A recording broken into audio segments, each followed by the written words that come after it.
The way to stand up to a bully, to a tyrant, is not to bend the knee. It's not to acquiesce. It is to metaphorically punch them right in the nose. And you need to introduce not only Donald Trump and the folks who work for him and his administration, but the corporate overlords and the gatekeepers. You need to introduce them to the word no. Like, subscribe to the channel, hit the bell so you get notifications anytime I go live or make a video. I love you guys. God bless America. Let's get into this. It's time for Friday Punditry. And my guest this week, I'm so excited about this conversation. My buddy, former college football player, former police officer, and now I think one of the most interesting and best content creators in the conservative movement. He is the host of the Officer Tatum Show. Ladies and gentlemen, the one and only Brandon Tatum here on the Scott Jennings Show. Brandon, my man, good to see you, sir. Well, Scott Jennings, I feel kind of weird because I'm over here blushing of another man speaking well of me. So I do appreciate it, Scott. I'm not going to lie. Coming from you means more than just about anybody in the world.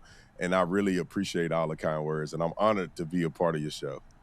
Well, I appreciate you, my friend. And the friendship we've struck up has been very special to me. And it's been nice to visit you a couple of times at your headquarters out there in Arizona. And your take, I think, on what's going on in the world is so refreshing. It's a very real world, a very common sense approach, and there's no wonder why people are attracted to it. The way you do it, the way you present yourself, it's very well done. And your voice, I think, has just become so important on the American right. And I want to get your thoughts on some things going on in the news. Brandon, I know you have thoughts on this, so I'm just going to tee it up. Don Lemon, former CNN anchor, has been arrested by the feds for busting into a church a couple of Sundays ago, violating people's civil rights there, violating the Federal FACE Act. When you heard Don Lemon had gotten arrested when you woke up this morning, what did you think? Well, first of all, this is probably the most exciting morning I've ever had in my life, watching this weirdo get arrested for things he should have been arrested for, and his arrogance is what got him, in my personal opinion. So yeah. I'm glad to see him go to jail. I've heard that my former colleagues at CNN all came out pretty unanimously, pretty strongly to support me. I understand. I believe that CNN released a statement. I've heard that CNN released a statement. Thank you very much. I have no animus for CNN. I have no animus for anyone, but I tell the truth as about what I see. And I think it's time for all journalists to stand up for each other. So I appreciate that. And at CNN, I worked with the best journalists in the world. So I wish them nothing but the best. But I believe those journalists as well need to stand up to the corporation. They need to tell Warner Brothers Discovery, stop playing and get your hands out of the newsroom. CBS needs to tell Paramount and David Ellison and whatever, get out of our newsroom, get out of our journalism. Barry Weiss, take your hands off of it. Let the journalists be the journalists. All of them. That goes for every single corporate entity that owns a journalistic organization. Let the journalists be the journalists, because they are going to save our democracy if you just let them do it. The way to stand up to a bully, to a tyrant, is not to bend the knee. It's not to acquiesce. It is to metaphorically punch them right in the nose. And you need to introduce not only Donald Trump and the folks who work for him and his administration, but the corporate overlords and the gatekeepers. You need to introduce them to the word no. All the journalists, they cannot fire you. We were always taught when I worked in corporate media that the news is a star. That's bullshit. If the news was a star, everybody would have the same ratings. And everybody doesn't have the same ratings. The journalists are the stars. The people who are delivering the news, those are the stars. And the people who do it well, do well, they get the ratings and they get the respect. So it is, and actually having come from that, now I understand that what my star quality is, that is being honest and authentic and telling the truth. And I think that's, if everyone did that and they were not afraid of the powers that be, that's our motto. That's our mission. Just like a doctor, just like a lawyer, what we're supposed to do is hold the powerful to account and do no harm. And if you don't want to do harm to the American people, then stand up for democracy. Stand up for the First Amendment. So thank you so much. CNN journalists, I love you, Dana Bash. Thank you, Jake. Thank you, Aaron Burnett. Thank you to all of the people over at CNN who I like, and thank you to the management and who I worked with forever for putting out a statement. And thank you to the folks on MSNBC. Thank you to Scott Galloway and to everyone. I'm glad to see him go to jail. I'm glad to see, or at least get arrested. I don't know what they're going to do as far as charging, but this guy is a flat out idiot. And his arrogance is what caused him to go to jail. Because if he was a real journalist, he would have stood outside and interviewed people outside as they leave the church. Instead, he premeditated on camera by joining the protest with foreknowledge that they were going to go and disrupt a church.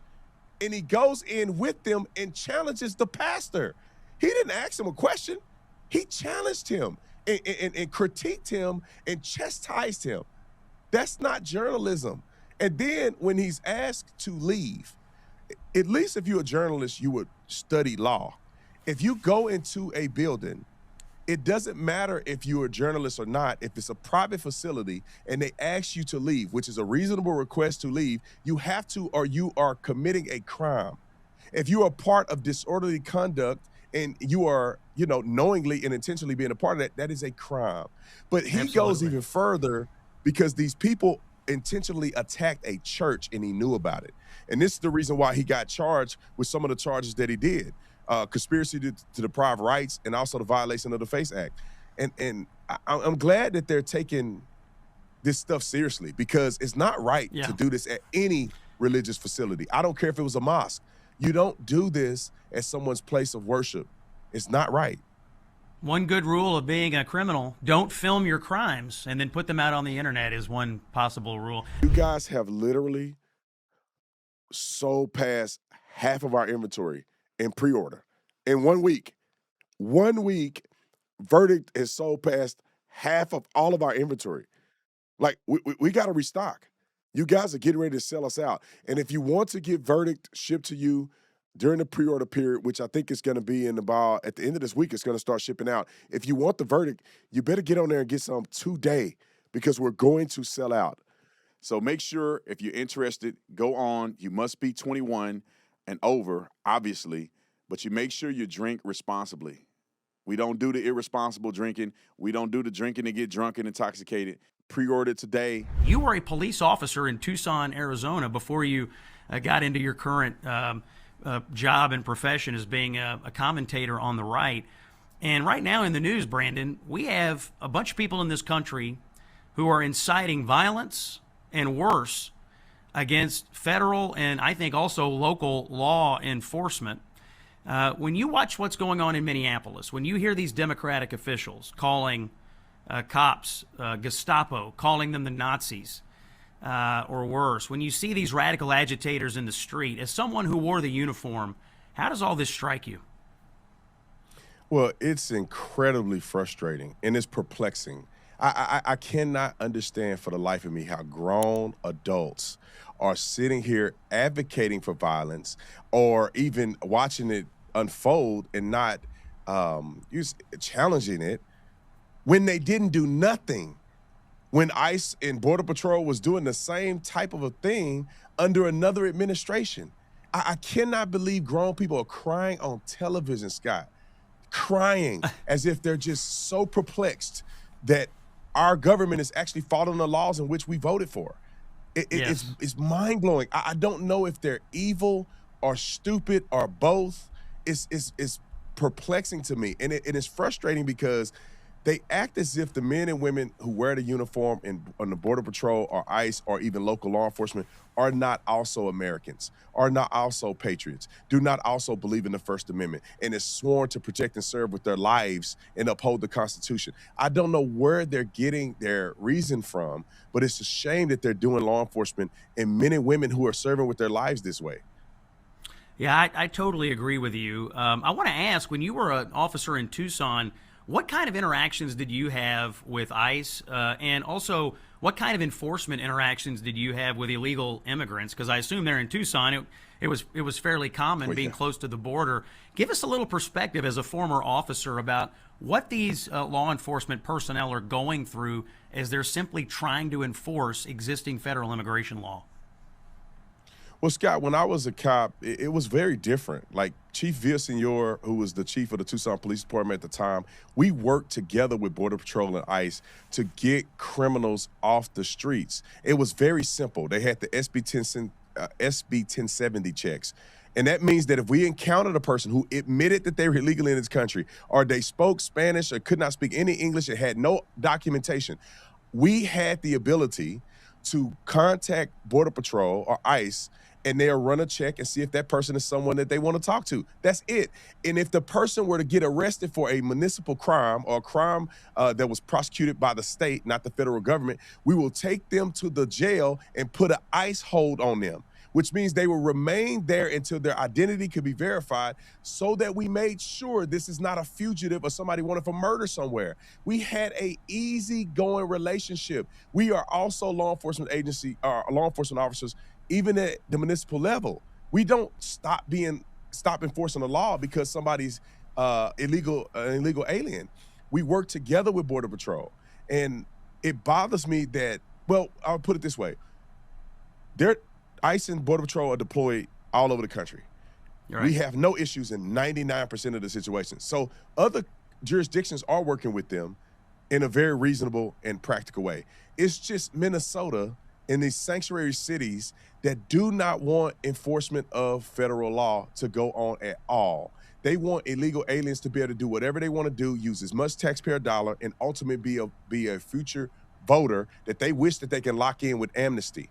And so it's not even about the enforcement perspective, but we worked with Border Patrol all the time, being a border state, and it was a great working relationship. And I'll add this one thing, Scott, is that we knew, and Chief Villasenor knew, that it's better that we get the people off the streets when we first make contact with them or when they get to the jail, so that ICE doesn't have to come into the community and interfere with the day-to-day work that we're trying to do as municipal law enforcement officers.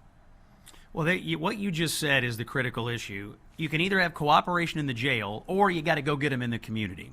And that's the real problem in Minneapolis. There's no cooperation, so you got to chase them down on the streets, which requires a lot more manpower. I want to play for you a clip of the mayor of Minneapolis. His name is Jacob Fry. He's an honorary Somali pirate.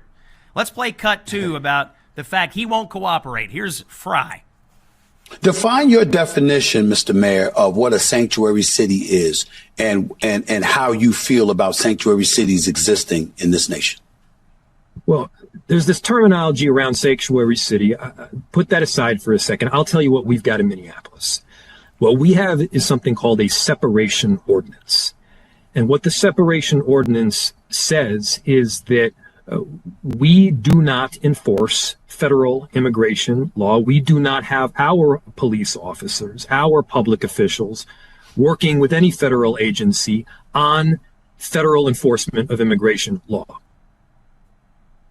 Brandon, it sounds to me like the mayor of Minneapolis is perfectly fine if violent, criminal, illegal aliens, some of the worst, drug traffickers, murderers, rapists, pedophiles, gangbangers, are roaming the streets of Minneapolis. It sounds crazy to me.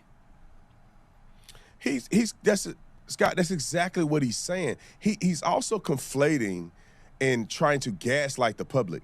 No local or state law enforcement officer has the jurisdiction to enforce federal law. That's not even on the books.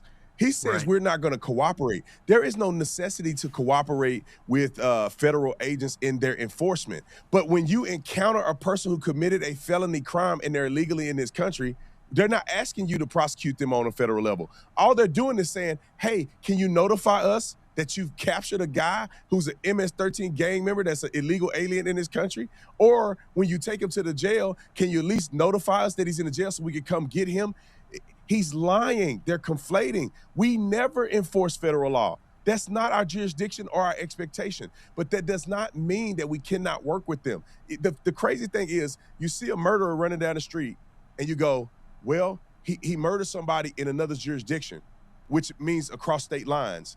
That makes it a federal crime, and the U.S. Marshals typically will go and get that person. But if I'm a cop and I see the guy, am I going to say, well, that's the U.S. Marshal's job because he committed a crime in another state, which I don't have jurisdiction over? No law enforcement officer would do that.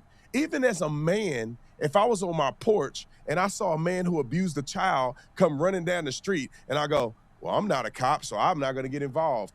That's how silly he sounds. These people are not mom and pop working at the swap meet or something, and they're going and finding them. These are hardened criminals who have committed crimes against people in the United States of America, which is why we know they exist.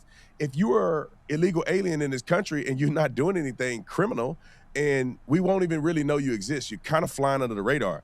It's the people that go out and they commit felony crimes, or they commit felony crimes in other countries, and the people of that original country want them back for prosecution. That's how ICE gets the information, brings it before a judge, they sign an arrest warrant, and they go and execute a lawful arrest warrant. This is what we see ICE trying to do. But these weirdos that literally want lawlessness in their city is saying, we won't help you at all, and we want crime to be rampant. Brandon, one of the things I admire about what you're doing is not just the content that you're creating, but you have a whole ethos of entrepreneurship in your building there. When I visited you guys have got, I know people see the podcast and they see the content you're creating, but there's all kinds of stuff going on in the Brandon Tatum world. You've got energy drink that you're promoting. You started a company called Blackline Security Operations. Tell me a little bit about the business side of Brandon Tatum and what you have going on out there in Scottsdale. Well, thank you, Scott, for asking that question. I mean, I consider myself to be a serial entrepreneur. You know, when God created man, he created us in his image and likeness. And I believe that us being creators and visionaries and stuff is all a part of God's creation for us. And so when I look at business, I look at business the same way. Whatever I can imagine that I think could benefit people and change the world, I want to get involved and do it. And so we do tons of different things here. Like, we literally got an energy drink, a sleep drink. All of our staff uses it. We have a bourbon company that we just started called Verdict Bourbon. I have a security company. We have a nonprofit that's associated with the security company. I have a print shop and a distribution center. And all of those things are what I would consider to be passion projects for me, that gives me the ability to control, I could say, fair, affordable products and services for conservatives and people who are reasonable. And I'm just blessed to be able to do it. And so I appreciate you, throwing it out there, because I do more than just talk. I do a lot of business leadership, and I own a couple companies as well. Yeah, when I met with you out in your headquarters, I was so impressed and amazed by you, but also by your team. You get all these folks working for you out there doing different aspects of your businesses. It was a really impressive operation. So I appreciate you sharing a little bit about that with us. Brandon, you are our Pundit of the Week, and it is tradition here on Friday Punditry that we ask our Pundit of the Week to tell us who won the week in America. American politics or American culture in general. So, Brandon Tatum, who won this week? Well, it took a while for me to think of this person. I think this person is probably one of the greatest people that I've seen in the last, several years, and that is the one and only Scott Jennings. You are the winner. I'm telling you, I looked, and I'm unbiased. I looked and I said, who won the week? And I see you every single day on there doing the Lord's work. I do not know how you do it, Scott, listening to these lunatics. And I'm saying it, not you. They're great people to you. They're lunatics to me. I saw Ana Navarro. I think she was on the show when she said that Alex Pretty was somebody that you want to marry your daughter. And he's a role model for everybody. I could not believe it. I could not believe that people get on there and say that. But I'm telling you, Scott, if you weren't there, not only giving the truth and the voice of reason, but you do it with decorum, professionalism, and with humility, our country would be dead. They with no impunity. They literally get on there and say the wildest and craziest and nonsensical things that I've ever heard in my life. And it's always come back to you where you go, I don't know what you guys are talking about. Like, here is the reality and common sense. So, without butting your toast too much, I think Scott Jennings, you are the winner of the week. All right. Well, you're officially invited back for every Friday for Friday Punditry, Brandon. I appreciate that. So you pick the winner. It's my job to pick the loser. I considered Don Lemon. I considered Tim Walz. I considered Cuba. I considered the Hall of Fame voters who snubbed Bill Belichick. But I think I'm going to go with Stephen Colbert. Let's play Stephen Colbert, who said on his show this week, well, you got to hand it to the Nazis. Here's Stephen Colbert. But Vito went on complaining. Look, Dana, they're trying to portray Border Patrol agents and ICE agents as Gestapo, Nazi, and many other words. Yes, do not compare ICE or Border Patrol agents to the Nazis. That's an unfair comparison. The Nazis were willing to show their faces. Stephen Colbert, ultimately the least funny and most useless comedian in America, even more useless than Jimmy Kimmel, Brandon, but he is my absolute loser of the week. Brandon Tatum, you've been great. Thanks for coming by. I will see you in Arizona, I think, in a few weeks. I can't wait to see you again. I know you got a new ride. We're going to take a ride together. It's going to be a lot of fun, and we'll have a great conversation. That was Brandon Tatum. I'm Scott Jennings. The week is over.